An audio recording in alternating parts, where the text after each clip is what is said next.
Now, in neighboring Uganda, summer break is over. Students are ready to return to school. But where are the teachers? Africa 54's Ndimiake Mwakalieli has the details. Hello, Ndimi. I have the details, Vincent. Thank you. Well, teachers' strikes occur commonly in Africa, especially at the opening of the school term. In Uganda, teachers currently are on a nationwide strike over pay. The government says it cannot pay teachers due to a tight budget, which analysts attribute to aid cuts.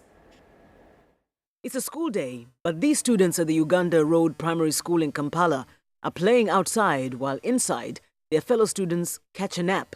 Around the country, same thing.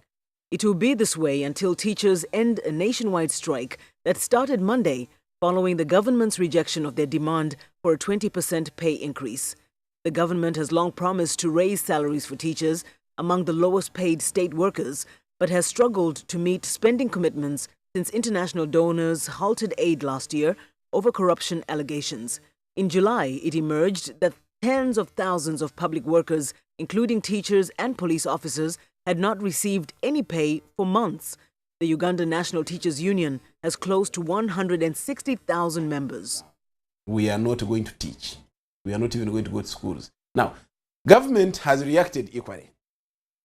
It is saying, if a teacher doesn't go to teach, we are chasing that teacher. It is saying CAOs, CAOs, RDCs, education officers, go to school and ensure that these teachers teach.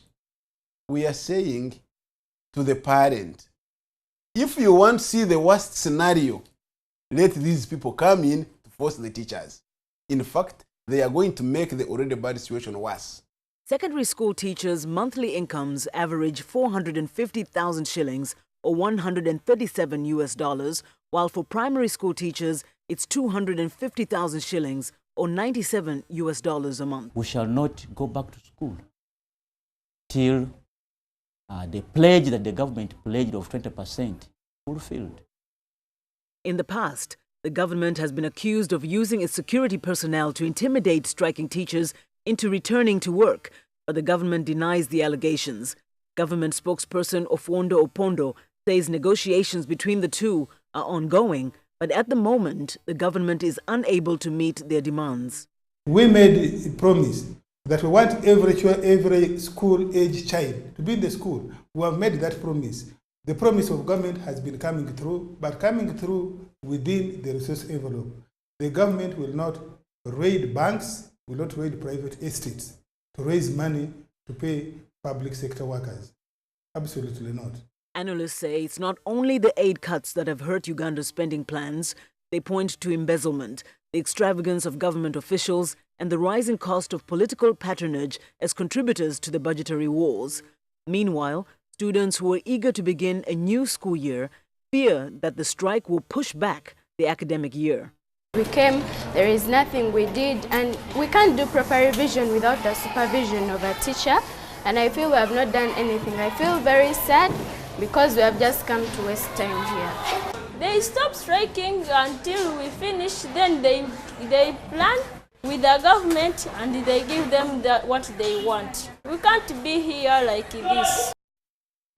Well, joining us on via Skype, from the Ugandan capital Kampala to talk more about the ongoing teachers' strike is Byamugisha Moses. He's a social justice activist and a supporter of the teachers' strike. Hello, Mr. Moses. Thanks for joining us today. Thank you very much. Thank you. We have very limited time, but I know you were saying that the government really can afford to pay teachers more. Right now, it's lacking political will. Why do you say that? Exactly. The government is simply lacking political will. The teachers' salary demands were a government promise. Government promised to pay them 20% increment. It planned it, but they are simply not giving them money because it's lack of political will. You have seen our president previously carrying money in a sack on a public function, indicating that we have money. Every day, the president is dishing out money. No, but teachers. Mr. Moses, obviously, it's got to be more than just not wanting to. This is a very serious issue. You're having thousands of children who potentially will not go to school this whole term. So what really do you think could be the real reason why the government can't disperse this money? Lack of political will. A few minutes ago, the parliamentarians from the opposition has tabled on the floor of parliament advising government whether they can raise the 137 billion to pay teachers. But right now, a few minutes ago, the budget has been passed minus increment for salary for the teachers, which is very absurd. The strike is on. It's not going to end.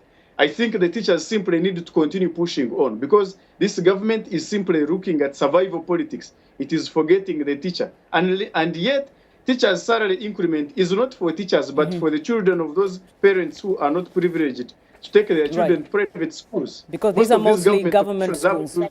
In their private schools, not in government schools. Well, thank you so much. All right, thank you so much. That Mr. Byamugisha Moses, a social activist in Uganda and an advocate for the teachers' strike.